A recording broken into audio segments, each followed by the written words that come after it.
centuries from now, almost all humans have lost the ability to see. Some say sight was taken from them by God to heal the earth. For the few who remain, vision is only a myth. But after so many years, the power of sight has returned. What is it? Something's different. The children, they have the ability to see.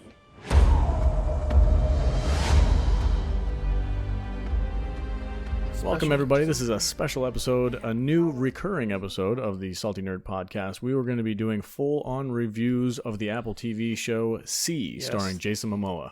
We are doing a separate series devoted entirely to reviewing and critiquing this wonderful, excellent, heads and tails above all other show. What show is it? C. Crap, I watched Saw. That was the prequel. Man. That was the start of the downfall. I gotta go, of humanity. guys. I can't watch this thing anymore. Next season is going to be called Scene. So, Scene? Kadish, this was very much your idea. I was the catalyst. Why don't you discuss or tell the viewers? This is going to be a YouTube exclusive. So if you guys want to follow us on YouTube, go to Salty Nerd Podcast and click subscribe and the like button and the little notification bell. Thumbs up it. Thumbs up. Thumbs down it if it sucks. It's all good for the algorithm. Yeah, whatever. Right? So, No, thumbs up it. I shouldn't have said that. Any interaction is good interaction. This podcast is officially endorsed by the official C Twitter account. Oh my God. When we announced on Twitter that we were going to be doing this show, the actual official C Twitter account replied to us and said, "Oh, thank you for your dedication." I don't know if you're going to be thinking as much when we're done with this, but we'll see. I don't know, folks. Yeah, so let me just set the stage here. So me and my girlfriend have been watching the show. We're 7 episodes in now, and it's just, we love to hate this show. It's one of those, it's like Tommy Wiseau's The Room. We feel this show is so insanely terrible that it's actually entertaining. And so we're just obsessed with it. Like, we'll go about our days and we'll start texting each other. It's like, hey, remember that thing from C last night? It's like, oh yeah. And like, we'll just start talking about how ridiculous it is. And C is basically one of Apple TV's flagship original series that they're launching their new streaming service with. And it stars Jason Momoa of, Stargate and Aquaman fame. Yeah, so it's in the 21st century, and there's this terrible virus that basically decimates the Earth's population. There's less than 2 million humans that survive this deadly virus. And one of the side effects of the virus is that it makes people blind. So the survivors of humanity basically have lost the ability to see.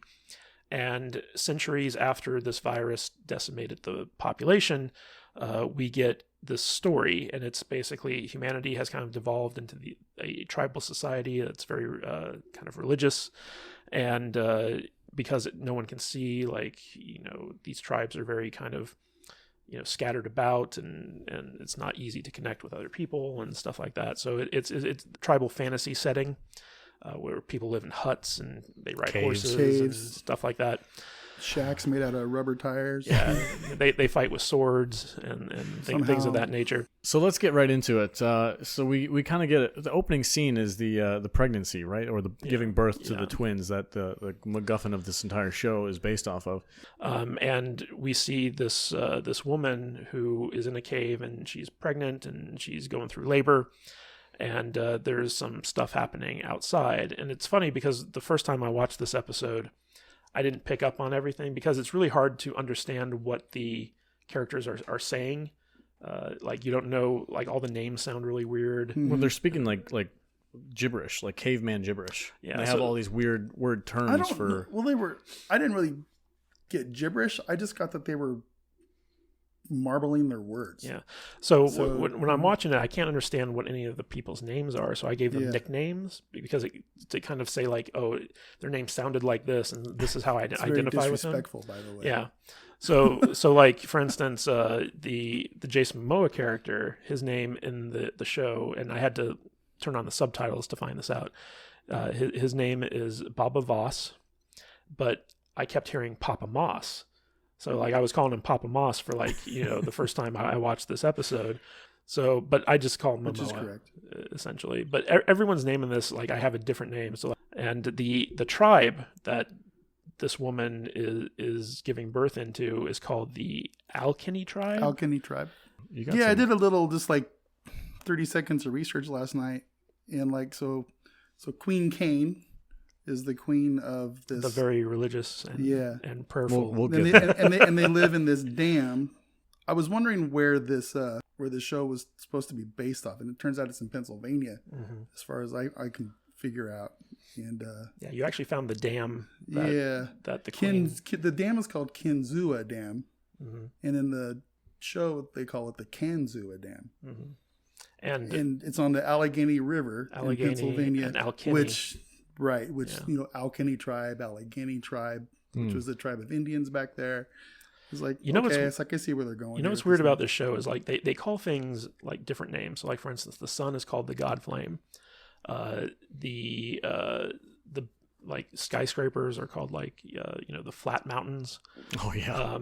And there's even a scene in this opening where Mothra is saying that she can hear the killing ropes, which are whips. Like you got people out there who I guess are like whip wielders, but they call them killing ropes. And I'm just like, so I'm guessing that this takes place like 300 years or so after the virus almost wipes people out. I'm like, how much could society regress? I think it's little, because it was they say centuries, and they say centuries. They never tell you how far in the future this is. Yeah. But I'm guessing like because they say centuries, at least 300 years. Yeah. Well, I guess you would have to compare it to American Revolution. 250, 300 years ago, how people talked back then is vastly different from how we talk now. Yeah, but I mean, like when we look, like this society has regressed, right? So they don't know what skyscrapers are. They don't know what the sun is. They don't know what whips they don't know what it is. Well, they can't see anything to start. I think the virus messed up more than their vision. It's possible, but the point is like these people are living like modern technology never existed, and modern kind of education never existed. So I can understand like maybe because they can't read that oral tradition has warped some of these things over the centuries, but they never really bother to explain that. It's almost like this feels like this should have been like an alternate reality type thing where they're not kind of beholden to. Well, they've been around long enough to where society has evolved a very intricate style of not tying to where you can like communicate with ropes and strings and what's funny in this episode, so Stomach Flu or Tamaktajun, who is I call him Stomach Flu, so like he's the Witchfinder General. And he shows up, and the traitor of the Alkene tribe, the guy who called them there for whatever reason, he's mad at Jason Momoa. Yeah, so like Mothra had like this rope. Oh my god, that had knots in Mogra. it. And so like the traitor gives Stomach Flu this rope that Mothra had, and it's got like 4 knots in it. And and there's actually a scene, I didn't pick this up on the first watch, where Stomach Flu is kind of reading the rope, and he gets to one knot, he's like ja, and then the second knot ma, third knot rel. Yeah. It's like, oh, Driller Morel. And I'm like, wait a minute. There's syllables? Yeah. That's exactly how I read it too. and so like they set that up so like, because they're blind and they can't read and there's no like braille, they just tie knots into ropes, and supposedly you can get different knots that mean different things. Yeah. And it's so over the top ridiculous. It really is. Your suspension of disbelief has to be so.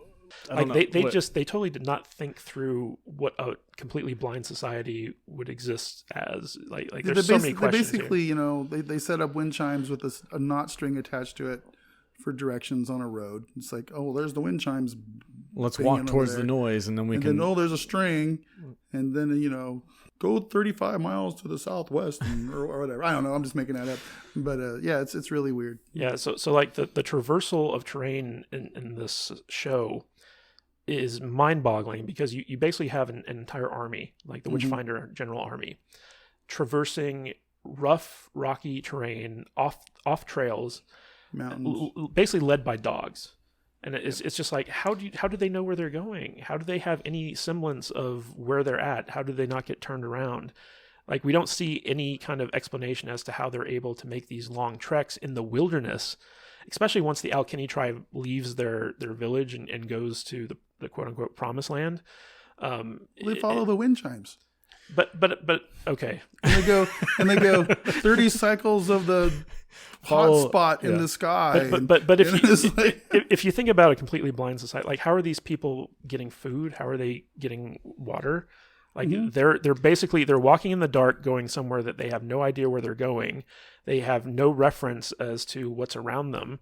Like, how do they find stuff to eat? How do they find stuff? After 300 years, the only thing you can do is assume that they have figured out a way. They don't offer any explanation for it, granted, but humans are very adaptive, so they would have to find some way of surviving. But they don't show us any of it. Exactly, yeah. And they don't show us them hunting. They don't show us the them whole point gathering. of this episode was just to have a big battle scene full of blind people. Let's talk about that. Yes. Yeah. So the big fight scene. This is probably the best part of the at some point in time during the fight, Jason Momoa does this this warrior dance with his boys and girls in the army, and and they're all wearing like earrings, war paint earrings, and I'm like, why are they doing this exactly? Like the people that are fighting them are also blind, so dancing in front of them is not going to do anything unless it's just meant to try to like amp up your own people. So I think that the whole haka dance thing is meant to get them in the mood to fight. Yeah. But what's interesting is there was somebody that was banging on a drum that was made out of a 5-gallon water bucket. Yeah. Water bucket. Yeah, that survived centuries, apparently. But plastic is very... within 4 minutes, we see a water bottle. Yeah. A really nice one. A really well-preserred water bottle. Nice Yeah. water bottle. Must have been like a Fiji water. The show is low-key. So because everyone's blind... Voss. It's a glass bottle. Yeah. Baba Voss. Baba Voss. That's what it is. Bottle of Voss. Baba Voss. So in this society, because everyone's blind, they have different people who like rely on one sense over another. And so they have people who are called sentiers who are basically, they can smell stuff. Is this in the episode? Yeah. It's like, Sentier, what do you see? No, I see 300 horses. They're very angry and they're trampling through the mud. Matt, come on. Let's be a little bit accurate here. So when he says, when Papa Moss tells the sentier, he's like, what do you sense?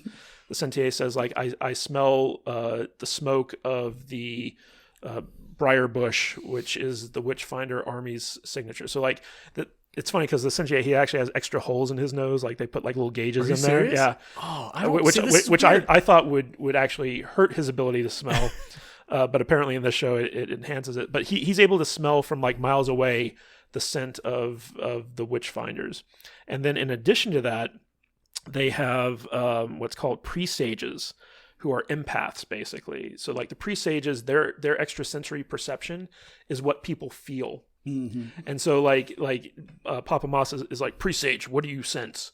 And the presage is like, I sense people are very agitated. Counselor Troy. Yeah.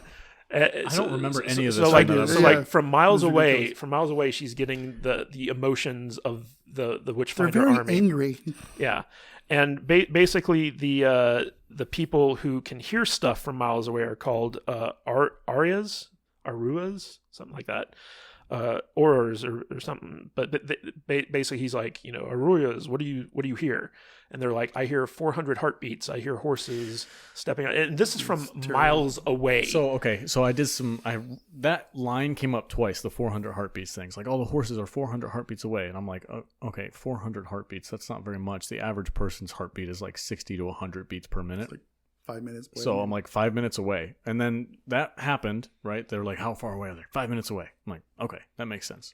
But then they said it again, like 20 minutes later in the episode when they were crossing the bridge. How far away are they? 500 heartbeats. I'm like, they were just 400 heartbeats away a minute ago, and now it's like, what's going on here? So the descriptions of these of the way that these people communicate and kind of like live their life, it doesn't It seems like they put a little bit of effort now that you're explaining it to me, because I didn't get any of this from the first episode. Like, if you would watch this show... You had to watch it with the subtitles on Yeah. to really understand what was going on. And you had to watch it at least 3 times. I caught more of that on the second watch through last night. Definitely. I didn't. The first time through, I was just really confused. It's like, what is going on with these people? Yeah, so they don't bother to set up or explain anything in the show. Let's talk about this big fight. The big fight scene. Do you remember we had Jason Momoa? He was just going full ham on people, acting like he can see, like dodging punches and blocking people and swinging his axe at people. That, like, I'm like, how does he know where they are? I wanted to know how he could tell the difference between his army guys and the other army guys. Because he's literally one-shotting these people. Yeah, that's one of the questions that is just going through your mind. It's like, how do they know that they're fighting the right people? It's all those extra senses. Well, apparently not everyone you has smell these different. things. I'm going to kill you. Yeah. Like you would think in an actual battle between blind people that you would have some type of way to like it would be almost organized. There's actually a part where one of the Witchfinder army guys lassos his neck with pinpoint accuracy with a rope. So and it's just like, how do you know that you even got the right guy? There's a blink and you'll miss it shot during the fight where this guy comes at Jason Momoa or one of his other army comrades, and the guy takes a full on swing and misses and hits a tree. And I'm like, I want to see the guy from Robin Hood and the Men in Tights that's just fighting the tree the whole time, and he whittles it down to like nothing. I was waiting for Baba Voss and the other big strong dude, like his I don't know, his lieutenant or whatever. They really never expanded on the guy, but they're both up there fighting. And I was waiting for a scene when they're like one-shotting everybody and they back into each other, and instead of killing each other, like, oh hey, we're good.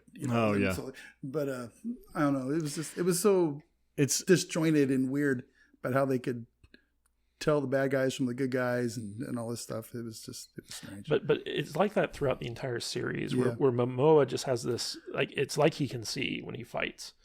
And it breaks immersion so badly because you have so many questions pop into your head as you're watching this. It's like, how do they know to do this? How do they know to do that? At the same time, I kind of don't think anybody would want to watch a television show of a bunch of blind people running into walls and trees and things, because that would not be interesting. But I mean, like, and it would be offensive to start too. For sure. But there are ways that you can because they do it in episode 3, I believe, where you can have episode 3.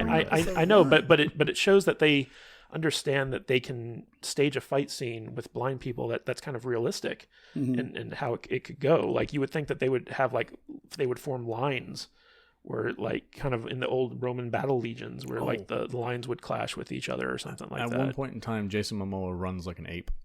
He does. Yeah. He does that a lot in the whole series. Does he? He does. I thought it was so weird. And they seem to know where the cliff is constantly. Oh yeah, he's like throwing people over the cliff like he knows it's like, it's Let's like talk 3 about feet that away. cliff, that wall. A rock wall that's held up by ropes. One rope. A rope.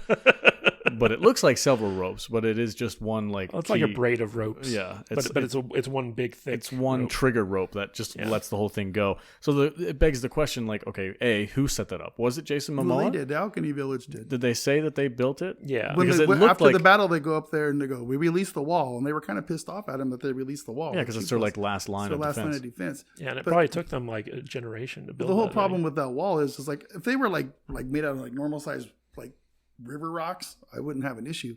But these are like Boulders. big boulders. Egyptian temple, Yeah.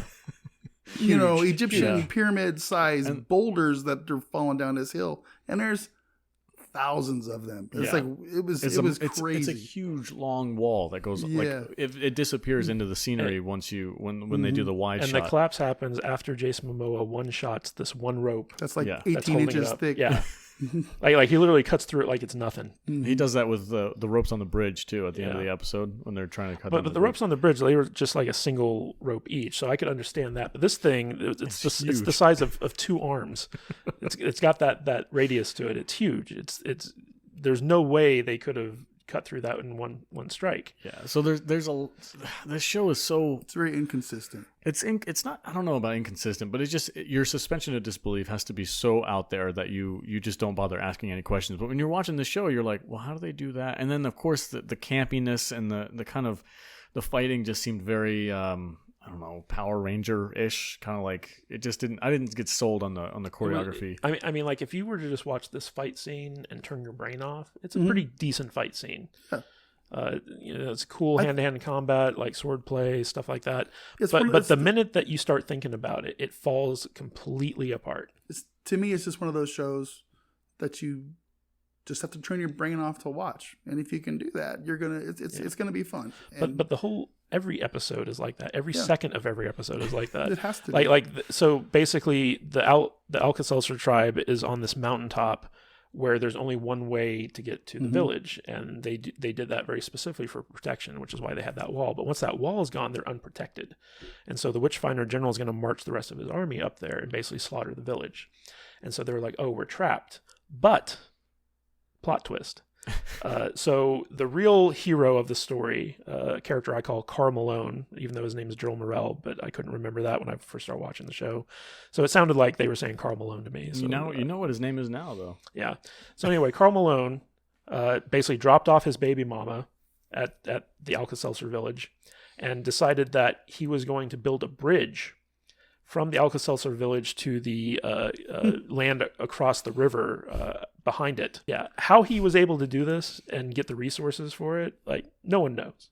But this is also a guy who, he leaves a trail for them to follow to a new village where he has single-handedly acquired, like, mountains of tires, water bottles, lumber. I'm like, how long did it take for one man to do all this stuff? Yeah, like it really is truly ridiculous to think, like, okay, he's one guy. Yeah, he can see, but he's still just one guy. Like, how is he able to get all these resources? Like, how is he able to cross that chasm to build that bridge? Bow and arrow with a rope? I don't know. So, I mean, there's got to be ways. How do anybody build ropes? Well, there are ways to do it, but you can't do it by yourself. You would need help. Not right? necessarily. I could build a bridge. I could do it. You guys both look at me like, yeah, right. Okay. I can build a bridge. You throw a rock or if you can throw that far with a rope attached to it, and then you take that and then you use that to kind of ferry. Did you see how vast of a distance that bridge covered? Big. It was like 100 yards, maybe. No, tops. it wasn't that far. Yeah, it wasn't that far. It was 100 feet, maybe. You think it was 100 feet? Yeah, it wasn't 100 yards. That's See, a football okay. field. That is true. It's not a football field long. Thank you for checking me on that. Yeah, it was 100. It might have been like 50 feet, but even still, like that's doable. That's a long distance to cross for like one guy building a bridge. Don't buy is masturbating to pray. Oh yeah. So let's talk about the good Queen Queen Cain. Queen Cain. So we get introduced to this Queen Cain lady about halfway through the episode after the major battle happens, and we first get a shot of her just kind of being served by these people. They're being clothed. Yeah. A man and a woman servant are clothing her, and they put on a robe. Shortly after, standing there naked. Shortly after that, she decides that she wants to pray, and this is where the show lost me. This is where they lost you. So yeah, I was like, you were up. You were into it up until that point. I was like, okay, all right. That's when I started paying attention. Go on. I wish to pray.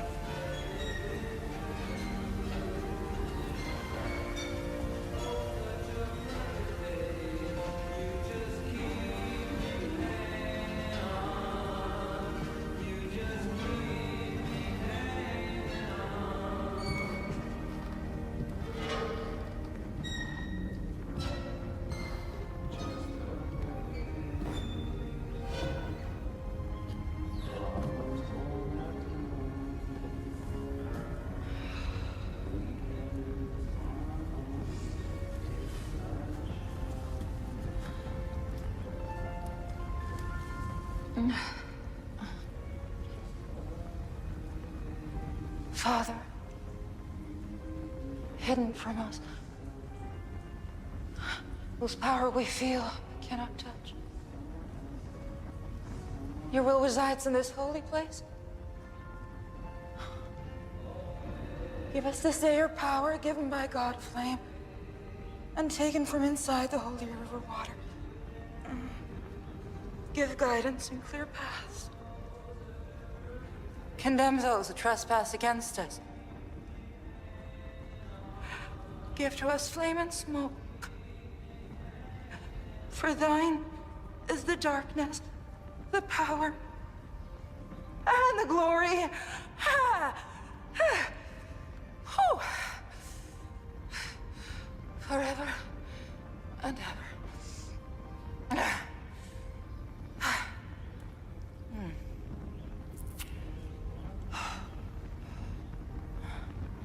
Amen.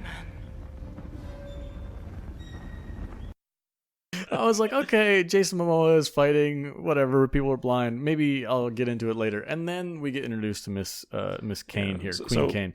So she wants to be left alone. She says, "I must pray." And then she licks her fingers, pulls up her skirt, and starts masturbating and praying at the same time. And I'm like, what am I watching? Masturbating as a form of prayer. Yeah, and of course, the orgasm is the amen to the whole thing, and she blows her twat juice to the gods and then licks her fingers again. And I'm like, what did I just watch? Oh my god! Like when me and my girlfriend first saw this scene, when we first watched this episode, my girlfriend, she just had the most horrified look on her face, and she's like, "Is she doing what I think she's doing?" I'm like, "I think she might be," and it was the most awkward thing to watch because it's the camera just stays on the actress's face. Oh yeah. And it doesn't cut away. It doesn't imply anything. Like you're just like there watching her do this. And she times her prayer with her orgasm perfectly, like more perfectly than I think anyone could possibly do. And she was quick too. Yeah, she was very fast. Wow. And the interesting thing is like, so in this show, apparently the ruling class is a theocracy. Like it's a religious based rule. And the Queen Cain, is also the high priestess of whatever religion this society follows. And oddly enough, at the beginning of this episode, they say that the Alka-Seltzer tribe is on the edge of Payan Kingdom, Payyan Kingdom. And so that's Queen Cain's kingdom. And it's this theocracy. And so she seems to like to pray a lot. The Queen is such a self-indulgent character. Mm-hmm. That she just prays constantly. So after we get abused, and while watching the show, we get to see that scene. There was actually something that I thought was quite clever. We got abused. My eyes.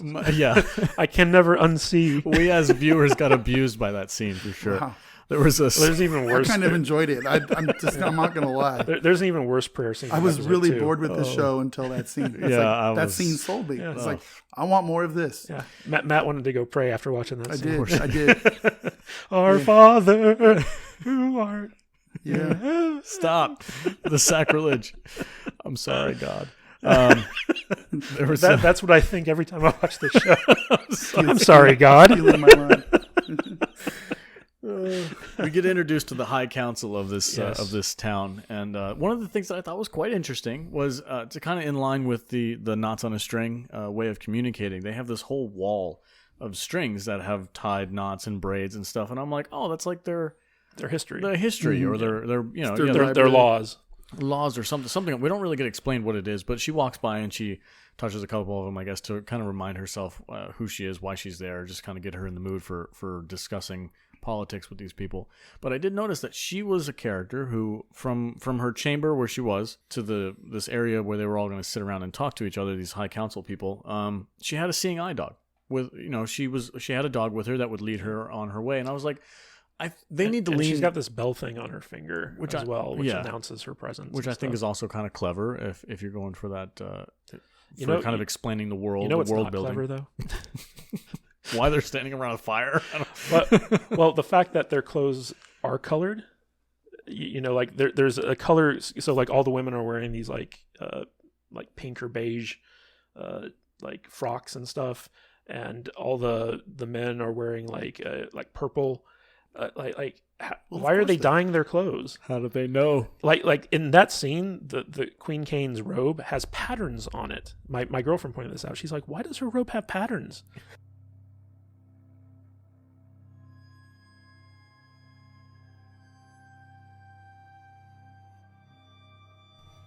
Juju here, reporting to you hundreds of years in the future from a field of recycled tires, bringing you the report on fashion that no one can see because sight is heresy.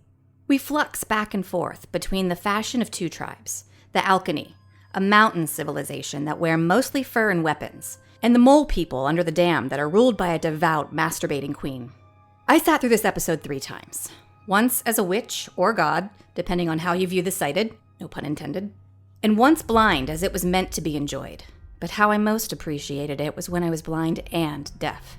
But I digress. On to fashion. Baba Voss, leader of the Alchemy, prepares for war and expertly smears battle mud across his face. Why?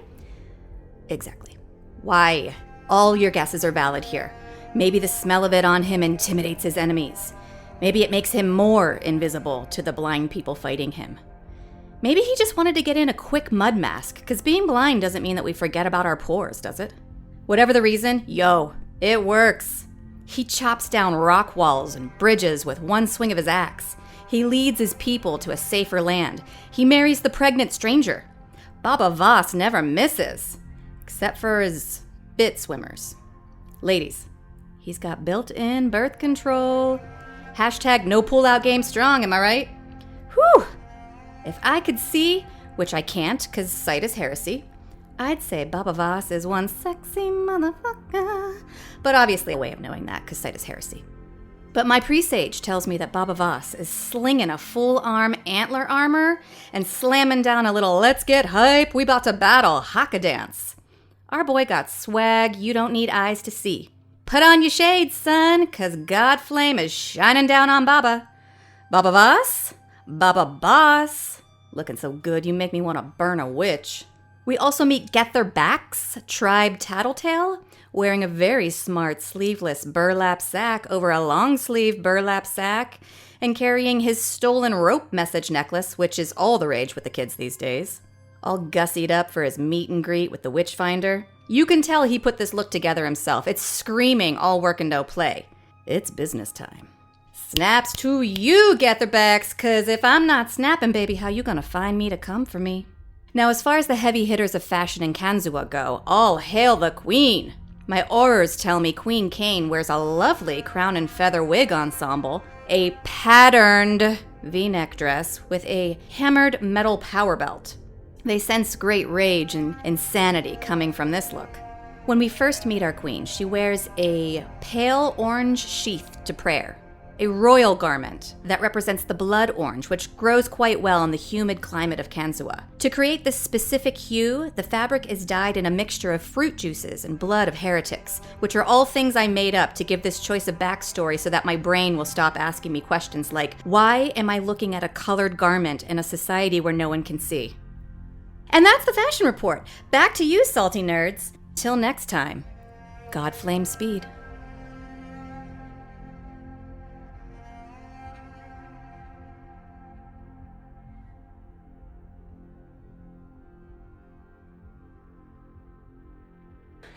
How do they see to embroider this stuff? Like I can understand, like as a blind society, the upper crust, like the leadership caste, I guess, they would be draping themselves in stuff that felt good, stuff like silk or velvet or something of that nature. But when you get down to like, these people's clothes having color, these people's clothes having patterns, wearing accessories like earrings and necklaces and stuff that is meant to visually signify things, you just wonder why. Why do they have this in their society? It's another thing, like for instance, the kneeling and bowing. There's a lot of people kneeling and bowing in this show. Yeah. She had everybody kneel, and I'm like, well, she can't see. How does she know if she's doing it? You could just be standing there and be like, yeah, I'm kneeling. It's like when you're a kid and it's time to say grace at the dinner table. Everybody else closes their eyes. Closes their eyes, and you just You sit there don't? with your eyes open. It's like, these weirdos. I mean, it's one of those things where kneeling and bowing is meant to visually signify subservience or respect. And in this society, you would think that they would do that with sound, like they would have like some type of sound or word that they would do to signify, oh, I'm giving praise or something like that. But like you can't see people bowing or kneeling, so why have them do it? I think there was a line in here where the Witchfinder General says, in my presence, it's customary to kneel.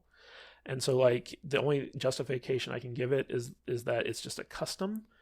Something that was carried over from when people had sight, but then again, it doesn't jive with the society that they've created. Yeah. A lot of things in this show don't jive with society they created. Yeah. So. It's a very odd show. So episode 1, these are our thoughts. This is kind of a breakdown of each thing that we have an issue with. What would you, if you were to grade this show, what kind of grading, like a rate or something like that? Episode 1 of C, starring Jason Momoa, your point grade 1 through 10. Okay, so 1 through 10, 10 being the best. 10 being the best. I would give this one a 9 because it kicked off my obsession with this show. Like after watching, we're not taking this seriously at all. After watching the first episode, I'm like, I am so wanting to see what comes after this because it's just so ridiculous and so stupid and so full of inconsistencies. I'm like, this show can't get any worse, and it does. It gets way worse, but I love every minute of it. Like this show is one of those things that it's so bad, it's good. Yeah. It's entertaining. Like I could sit there with my girlfriend, and we would have hour-long conversations talking about, why do they do this? I don't know. Why do they do this? I don't know. And so like it's created a life outside of the show that's just created so much. Like we're even doing a podcast about it. This is your decision, sir. Well, you guys agreed to it. You wouldn't do this with the Watchmen. I'm just kind of sitting here. So what would you give the first episode? Oh, I totally agree with him. I'd give it a good solid 8 or 9 Yeah. because it does hook you. It's like you want to go back and watch this show and see what kind of a train wreck this is going to turn into. And you know, it's got some bad moments and it's got some stuff that's kind of intriguing, and I think it gets better as the more we go. But we'll talk about that stuff later. But and it also gets worse in a lot of ways. But there's some cool stuff in this show, and it's I'm intrigued. I want to see where it goes. I want them to expand this world. Yeah, this is just one kingdom, right? Mm-hmm. There's got to be other kingdoms that border Queen Cain's kingdom. I want to know if we're going to get to explore some of those guys, and maybe we'll see some other different kinds of blind societies. We see little hints of that later on in the season. So, well, I can't give it that same grade. If I was going to grade it, you're taking it seriously. I'm trying. Yeah, you can't take a show like this seriously. You can't. I would give it like a 4 because after I watched the first episode, I was like, I'm not wasting my time with this show. And then you guys were like, no, you have to. You do. It's a great show. So I'm gonna watch the hours of entertainment. Hours. I'm gonna watch the show, and we're gonna do a weekly review, about 30 minutes, which we're at right now. And I hope you guys can join us on this journey of discovery and entertainment. And let's just be clear that we all love Jason Momoa. This is nothing against him. I think he's a great. I actually love all the actors on this show. The actors do a good job. They do with the material that they have. It's the world building that's the problem. It's one of those shows that's fun to make fun of. It is. Yeah. It is. And they have to understand that people are going to really go off on this show. All right, because there is so much wrong with it. I think we're the only people actually watching it, actually, at this point. Why else would the official Twitter account respond? I hope the official Twitter people, after they listen to this show, that they understand that we're not trying to we love this destroy show. it. We really do. We genuinely love this show, and I want like 12 seasons of this. Yes, I really do. I don't ever want it to end. I do. I want to see more. All right. Well, that's the first episode, our first official review of C on Apple TV, episode 1, GodFlame. Thanks, everybody, for listening. Tune in next week for our episode review of episode 2. And if you feel like watching it, stay tuned. It'll be a good time. Signing off.